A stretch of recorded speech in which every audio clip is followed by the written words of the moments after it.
बिस्मिल्लाहिर्रहमानिर्रहीम। अस्सलाम वालेकुम नाज़रीन, आप यूट्यूब चैनल देख रहे हैं। मैं इमरान खान हूँ। सबसे पहले और बड़ी खबर यह है कि मोतीउल्लाह जान साहब को अगवा कर लिया गया है और उन्हें जबरी तौर पे लापता किया गया है।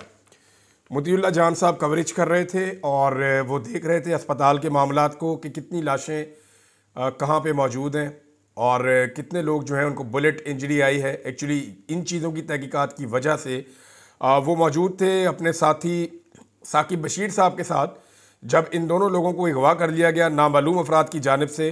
और उन्हें जब अगवा किया गया तो थोड़ी देर के बाद जो है साकिब बशीर साहब को छोड़ दिया गया कि जनाब आपका मसला नहीं है, लेकिन मोतीउल्लाह जान साहब को गायब कर दिया गया। उसके बाद से लेकर अब तक उनका कुछ पता नहीं है।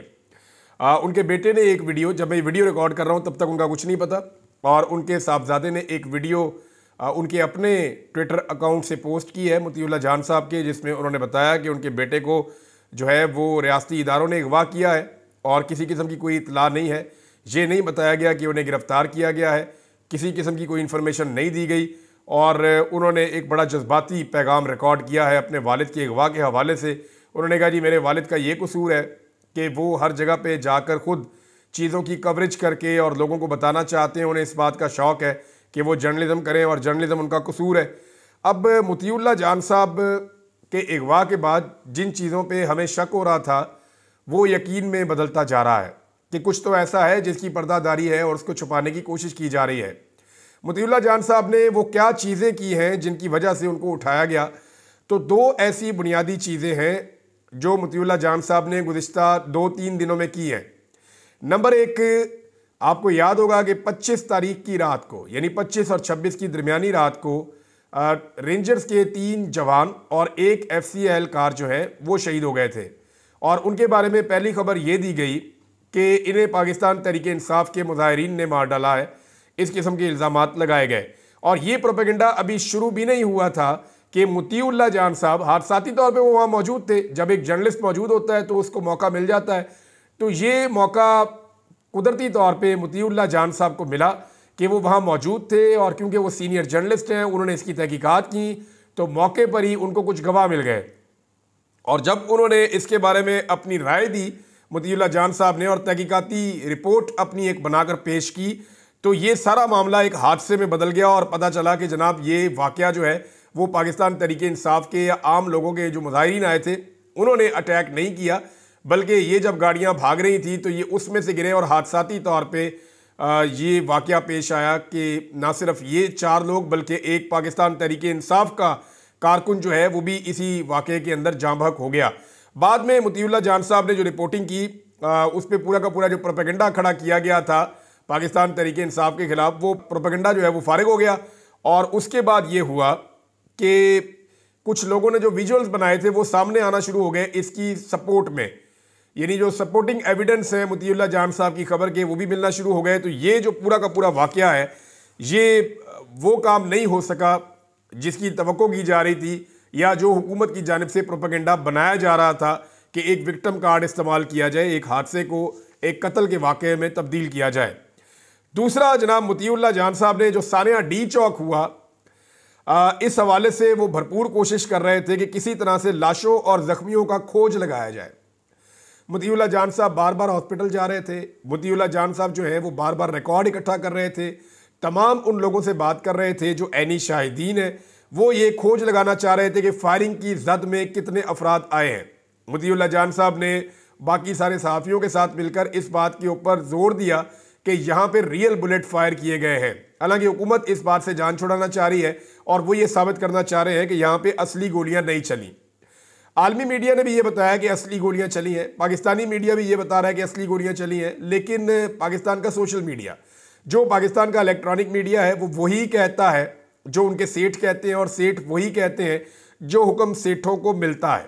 पाकिस्तानी मीडिया जो है ये कोई सेंसरशिप का शिकार नहीं है। पाकिस्तानी मीडिया जो है वो पूरा का पूरा एक तरह से बिक गया है और इस मीडिया को इश्तिहारों की मद में खरीद लिया गया है, डरा कर और धमका कर चुप करवा दिया गया है। और इस मीडिया की कैपेसिटी एक भी सच बोलने की नहीं है इस वक्त। मोतीउल्लाह जान साहब जो हैं इन्होंने वज़ीर आज़म के जो कोऑर्डिनेटर हैं बराए सेहत, उन्हें मौका पर पकड़ा और उनसे कुछ सवालात किए जिससे वो बहुत परेशान हुए और वहाँ भी मामला खुल गया कि जनाब हुकूमत क्या कर रही है अस्पतालों में। अब ये चीज़ें आलमी सतह पर रिपोर्ट हुई हैं, वो मैं आपको बाद में बताता हूँ। लेकिन मुतीउल्लाह जान साहब के एंड पे 2-3 चीज़ें आप अपने जहन में रखें। नंबर 1, जो उन्होंने वाकया एक्सपोज किया रेंजर्स की और FC की शहादतों वाला। नंबर 2, मुतीउल्लाह जान इस बात का खोज लगा रहे थे और बहुत सारी चीज़ें सामने लेकर आए। बहुत सारे और सहाफ़ी भी ये काम कर रहे हैं, लेकिन मुतीउल्लाह जान साहब कंटिन्यूसली इसी काम पर लगे हुए थे कि ज़ख्मियों और जो हलाक होने वाले लोग हैं उनका रिकॉर्ड इकट्ठा किया जाए और पता किया जाए कि वो ज़ख्मी क्यों हुए और उन्हें उनकी शहादतें क्यों हुई। तो जो रियल बुलेट्स लगी हैं ये हुकूमत के लिए एक बड़ा सीरियस इशू है। ये आलमी सतह का भी एक मामला बनेगा पाकिस्तान के मौजूदा सेटअप के ऊपर। अब 2 चीज़ें मुझे यहाँ पे आपको कहनी है। एक तो ये कि मुतीउल्लाह जान कोर्ट रिपोर्टर हैं, बुनियादी तौर पे अदालतों को कवर करते हैं और ये अदालतों की रिस्पॉन्सिबिलिटी है। इससे पहले वाले जो चीफ जस्टिस हैं वो मुतीउल्लाह जान का केस सुनते रहे जब उन्हें चंद घंटे तक अगवा किया गया था और उनको टॉर्चर किया गया था। अब नए चीफ जस्टिस पाकिस्तान मौजूद हैं, मुतीउल्लाह को पहले अगवा करने का केस ऑलरेडी अदालतों में है, तो उसी मुतीउल्लाह जान को दोबारा अगवा कर लिया गया है। तो जो कोर्ट रिपोर्टर्स हैं जितने भी, उन सब की ये रिस्पॉन्सिबिलिटी है कि वो चीफ जस्टिस ऑफ पाकिस्तान की अदालत में जाएं और उनको जाकर ये कहें कि जनाब वजीर दिफा को बुलाएं, वजीर दाखिला को बुलाएं और IG इस्लामाबाद को बुलाएं और फौरी तौर पे मुतीउल्लाह जान को बाजियाब करवाएं।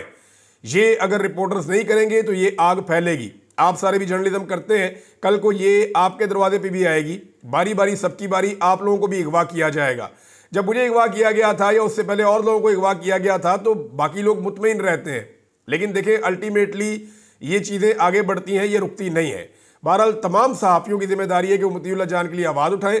जो सहाफ़ी कल तक जब पाकिस्तान तहरीक इंसाफ के दौर में चंद घंटे के लिए मुतीउल्लाह जान को अगवा किया गया, जो सहाफ़ी उस वक्त बहुत ज़्यादा आवाज़ उठा रहे थे वो अब इसके बारे में बात नहीं कर रहे, उन्हें भी इसके बारे में आवाज़ उठानी चाहिए।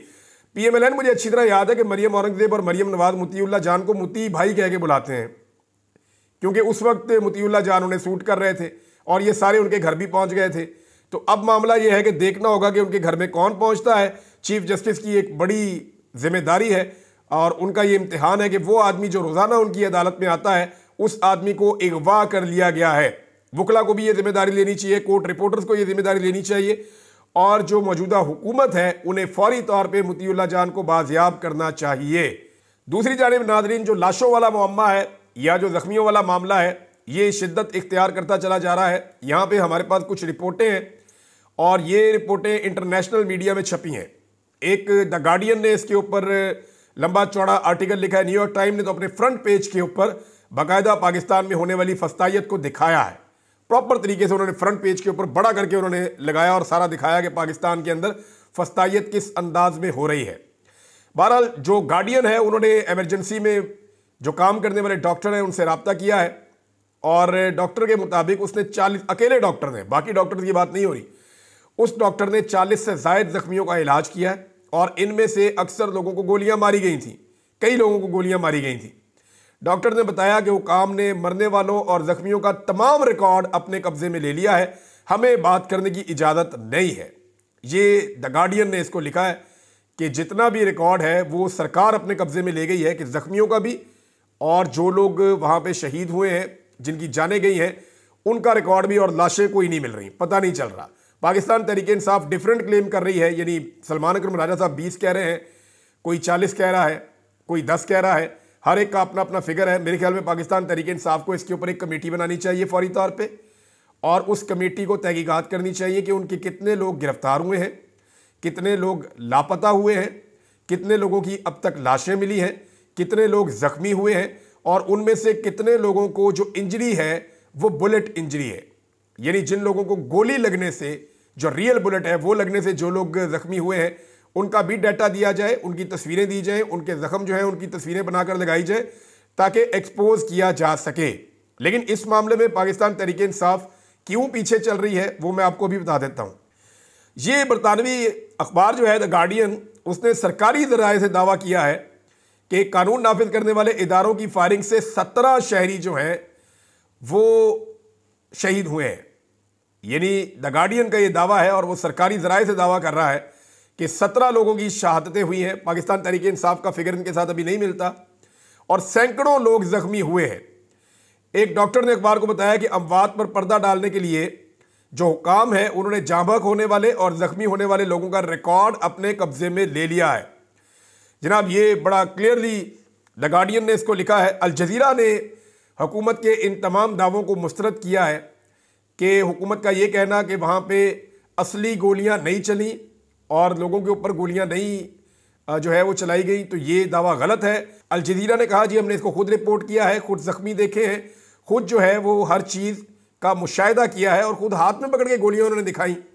जो यहाँ पे उनके अल जज़ीरा के रिपोर्टर हैं, तो उन्होंने कहा जी ये बिल्कुल हुकूमत झूठ बोल रही है। पाकिस्तान तहरीक इंसाफ बजाय इसके कि इस मामले को उठाए, वो आपसी लड़ाइयों में जुड़ गई है और ये बाई डिज़ाइन हो रहा है, मैं आपको ये बता देता हूँ। और मलबा बुशरा बीबी पे डालने की कोशिश की जा रही है।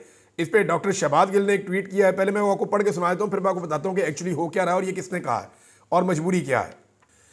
शहबाज गिल कहते हैं कि बुशरा बीबी और अली अमीन गंडापुर ने आज हमें ये बात खुद कंफर्म की है कि खान साहब की क्लियर डायरेक्शन थी कि एहतजाज डी चौक में ही होगा। दरमियान में जेल में एस्टेब्लिशमेंट की तरफ से कोशिश की गई कि खान साहब एक वीडियो मैसेज रिकॉर्ड करवा दें कि एहतजाज संगजानी में होगा, लेकिन इमरान खान ने इनकार कर दिया। इसलिए बैरिस्टर सैफ गलत बयानी कर रहे थे कि खान साहब ने संगजानी पर रजामंद हो गए थे और ये बुशरा बीबी ने डी चौक की जिद की और खान साहब की बात नहीं मानी। ये बात झूठ है। बुशरा बीबी ने वही किया जो इमरान खान ने कहा था। बैरिस्टर सैफ ने गलत बयानी टीवी पर बैठकर की है। हमें भी यही गलत बात पॉलिटिकल कमेटी में बताई गई और लगातार ये कहा जाता रहा कि डी चौक जाने का फैसला बुशरा बीबी का था और गलत था। ये सारी गलत बयानी बुशरा बीबी पर मलबा डालने की कोशिश है। ये चीज़ क्लियर हो गई कि बैरिस्टर सैफ उन्हीं का आदमी है जिनका आदमी फैसल वाडा है, जिनका आदमी मोहसिन नकवी है। जैसे शहबाज शरीफ की कैबिनेट में मोहसिन नकवी है जो शहबाज शरीफ से ज़्यादा ताकतवर है, ऐसे ही अली अमीन की कैबिनेट में बैरिस्टर सैफ है जो अली अमीन से ज़्यादा ताकतवर है। अब कहने में क्या हर्ज है। अच्छा, दूसरा जी, बुशरा बीबी ने हमें ये बताया कि वो डी चौक से किसी कीमत भी नहीं जाना चाहती थी। उन्होंने रुकने की पूरी कोशिश की, जहाँ तक कि दरवाज़ा खोलकर चलती गाड़ी से भी उन्होंने निकलने की कोशिश की और ये बात अब दूसरे सोर्सेज से भी कंफर्म हुई है। बुशरा बीबी पर सारा मलबा एक साजिश थी और असल में कत्लेआम करने वालों के चेहरे छुपाने की कोशिश। बुशरा बीबी ने वही किया जो इमरान खान ने इनको और पार्टी को ताकीद की। ये ट्वीट इसलिए की है कि इमरान खान और बुशरा बीबी का हक है कि उनका सच लोगों तक पहुंचे। अब ये मैं आपको ज़रा क्लियरली बता दूं कि बाकायदा पाकिस्तान तहरीक इंसाफ के लोगों को धमकी दी गई है और एस्टेब्लिशमेंट की जानिब से खुलकर यह कहा गया है कि इन लाशों पर और उस रात जो भी डी चौक में हुआ, इसके ऊपर किसी किस्म की बात नहीं करनी, इसके ऊपर मट्टी डालनी है। और उसके लिए जो तरीक़ाकार बनाया गया है वो ये है कि टॉक शोज़ के अंदर सिर्फ पाकिस्तान तहरीक इंसाफ के जो इख्तलाफात हैं, जो ज़ाती उनके इख्तलाफात बन रहे हैं, उन पे और कुछ पॉलिटिकल इश्यूज़ पे बात की जाएगी। टॉक शोज़ के अंदर उस रात क्या हुआ उस पर बात नहीं की जाएगी। बहुत सारे सहाफ़ी जो पहले खुलकर बात कर रहे थे वो भी इस मामले पर खामोश हैं। इसका मतलब यह है कि प्रेशर बहुत ज़्यादा है। इस्लामाबाद से मोतीउल्लाह जान का उठा लिया जाना, इसका मतलब है कि प्रेशर बहुत ज़्यादा है और आने वाले दिनों में ये कार्रवाइयाँ बढ़ भी सकती हैं। तो पाकिस्तान तहरीक इंसाफ के कुछ लोग जो बाई डिज़ाइन बुशरा बीबी पे अटैक कर रहे हैं या बाई डिज़ाइन ये कह रहे हैं कि डी चौक जाने की क्या ज़रूरत थी, वहाँ क्यों गए, ये लोग उस पूरे खेल का हिस्सा हैं। जो डी चौक में हुआ उसको छुपाने के लिए जो खेल खेला जा रहा है, ये लोग उस खेल का हिस्सा है। अब तक जो इन्फॉर्मेशन आ रही है उसमें पाकिस्तान तहरीक इंसाफ ये क्लैरिटी लाने में नाकाम है कि कितने लोग और कितनी लाशें हैं और कितने लोग लापता हैं, कितने लोग ज़ख्मी हैं। ये पाकिस्तान तहरीक इंसाफ को डाटा देना पड़ेगा। इंटरनेशनली जो है वो इसकी भरपूर कवरेज हो रही है। ओवरसीज़ पाकिस्तानी पूरा जोर लगा रहे हैं, इस मसले को पूरे तरीके से उठा रहे हैं, लेकिन पाकिस्तान के अंदर जो तहरीक इंसाफ के अहम ओहदेदारान हैं वो इसके बारे में एक अजीब किस्म का मौक़िफ़ अपना रहे हैं। उनका मौक़िफ़ एक दूसरे के साथ सूट नहीं करता जो इस इशू को नुकसान पहुंचाएगा। उन्हें बैठकर इसके ऊपर बाकायदा हिकमत अमली बनाकर एक मौक़िफ़ देना पड़ेगा और हक़ाइक़ सामने लाने पड़ेंगे। खून जो है ना वो खुद बोलता है। आप लाशों को छुपा कर भी कत्ल से बच नहीं सकते। ये जो कत्ल हुआ है इसके फ्यूचर में मुकदमे भी दर्ज होंगे और आने वाले वक्त में इसका खुमियाजा भी भुगतना पड़ेगा। दूसरी जानिब लाशों का मजाक उड़ाने के लिए जो है वो एस्टेब्लिशमेंट के कुछ सहाफ़ी और नून लीग के कुछ सहाफ़ी अजीबोगरीब हरकतें कर रहे हैं। ऐसा लगता है कि इन्हें मौत भूल गई है। यानी इस वक्त तो दुश्मन भी ऐसे नहीं बोलता कि दुश्मन मरे तो खुशी ना करिए, सजना भी मर जाना। ज़रूरी नहीं है कि अगर आज आपका कोई आदमी जो आपका मुखालिफ है, आज वो मारा गया, उसकी सोच आपसे मुताबिकत नहीं रखती, तो कल ये मौत आपकी भी हो सकती है। आपको भी मारा जा सकता है। आज पाकिस्तान तहरीक इंसाफ के लोगों को दहशतगर्द करार दिया जा रहा है। मुशर्रफ दौर में नून लीग के लोगों को गुंडा के लफ्ज से बुलाया जाता था कि ये गुंडे हैं। आने वाले वक्त में नून लीग को फिर एक नया नाम दिया जाएगा, पाकिस्तान पीपल्स पार्टी को भी एक नया नाम दिया जाएगा और बाकी जमातों के साथ भी यही जुल्म और यही सितम होगा। तो इसको यहां रोक लीजिए। सियासी लोगों का ही नुकसान होगा और किसी का नुकसान नहीं होगा। मसलियतन बहुत सारे हमारे सहाफ़ी जो पहले बात करते थे वो इस मामले पर खामोश हो गए हैं। बैनुल अक़वामी मीडिया के मुताबिक 17 हलाकतें जो है वो अब तक सिविलियंस की कंफर्म की गई हैं। लेकिन एक चीज़ नाज़रीन मैं आपको बताऊं, पाकिस्तान तहरीक इंसाफ को ये लोग दहशतगर्द तो कह रहे हैं, लेकिन एक भी गमला इस्लामाबाद में नहीं टूटा, किसी का घर नहीं टूटा, कोई ATM मशीन नहीं लूटी गई, कोई बैंक नहीं लूटा गया, कोई बस को आग नहीं लगाई गई। वहां पे हर चीज मौजूद थी। मुजाहिरीन चाहते तो तोड़फोड़ करते, लेकिन उन्होंने ऐसा कुछ नहीं किया। ये पुरअमन लोग थे। जितनी तबाही हुई है वो सिक्योरिटी फोर्सेस ने की है। सैकड़ों लोगों की इमलाक को नुकसान पहुंचाया गया है, बहुत सारी गाड़ियां तोड़ दी हैं और बड़े फख्र के साथ जो एस्टेब्लिशमेंट के सहाफ़ी हैं उन्होंने ट्वीट करके बताया कि लोगों के सर भी खोल दिए गए, लोगों की गाड़ियां भी तोड़ दी गई। तो ये जनाब इनकलाब पड़ा हुआ है, इस किस्म की उन्होंने कोई मुबारकबादें दी थी। तो अब आप अंदाज़ा कीजिए कि इस लेवल पे जाकर रियासत ने लोगों के साथ किया है। यहां लोगों ने जिम्मेदारी का मुजाहरा किया, जबकि रियासत ने जुल्म, तशद्दुद और अनारकी फैलाने वाले तमाम हथकंडे जो हैं वो अपनाए हैं। इमरान खान साहब के हवाले से एक चीज़ मैं मादी की आपके सामने रखना चाहता हूं। इसे आप देखिए, आपको आइडिया हो जाएगा कि 5 साल पहले जब नवंबर के महीने में ही इस्लामाबाद में लॉन्ग मार्च वाले आए हुए थे और आकर बैठे हुए थे, तो इमरान खान साहब ने एक ट्वीट किया था और उन्होंने बताया था कि मैंने CDA के चेयरमैन को अभी हदायत जारी की हैं कि वो फौरी तौर पे धरने वाली साइड पे जाए जहाँ पे मुजाहिरीन बैठे हुए हैं और जाकर देखे कि उन्हें किस तरह की मदद चाहिए और उनको रिलीफ दी जाए, उनको मदद दी जाए। जो धरने के अंदर लोग बैठे हुए हैं उनका ख्याल रखा जाए। वो इसलिए कि मौसम बहुत तेज़ी से तब्दील हो रहा है, कुछ बारिश भी हुई थी गालिबन और उसके बाद जो है वह सर्दी की लहर आई थी। 5 साल पहले तो इमरान खान साहब जो लोग धरना उनके दौर में दे रहे थे उनका किस तरह ख्याल रख रहे थे, ये फ़र्क है इमरान खान में। इमरान खान 2014 में जब एहतजाज करने आए तो बदतरीन टॉर्चर और तशद्दुद किया गया था। इसके बाद इमरान खान साहब के दौर में जितने भी लोग एहतजाज करने इस्लामाबाद आए उन्होंने वेलकम किया, उन्होंने ख्याल रखा, उन्होंने सहूलियात फराहम की। और आज इमरान खान साहब के लोग चंद घंटे के लिए सिर्फ डी चौक पे थे, तो जो रियासत ने ब्रूटैलिटी की है उसका कोई अंदाज़ा भी नहीं लगा सकता। अभी जो लोग अंदाज़ा लगाने की कोशिश कर रहे हैं उन्हें मोतीउल्लाह जान की तरह अगवा और गायब किया जा रहा है। पिम्स और पॉलीक्लिनिक अस्पताल के अंदर से अभी तक कोई डाटा नहीं आया। सरकार ने वहां से डाटा गायब कर दिया है, अपने कब्जे में ले लिया है, कुछ पता नहीं चल रहा। सिर्फ पाकिस्तान तहरीक इंसाफ की क़यादत है जो इस वक्त रिकॉर्ड इकट्ठा कर सकती है और बता सकती है कि कितने लोग शहीद हुए, कितने लोग लापता हुए और कितने लोगों के पास गोली से लगने वाला जख्म है, ताकि एक्सपोज किया जाए कि हुकूमत ने जो कुछ भी किया उस रात को उसे पूरी दुनिया में एक्सपोज किया जाए। नादरीन, इस वीलॉग को यहाँ पे रोकते हैं, कुछ चीज़ें और आपके साथ शेयर करूंगा मैं अगले वीलॉग में। इंफॉर्मेशन लगातार आ रही है, अब तक के लिए इतनी अपना ख्याल रखिएगा, अपने इस चैनल का भी। अल्लाह हाफ़िज़।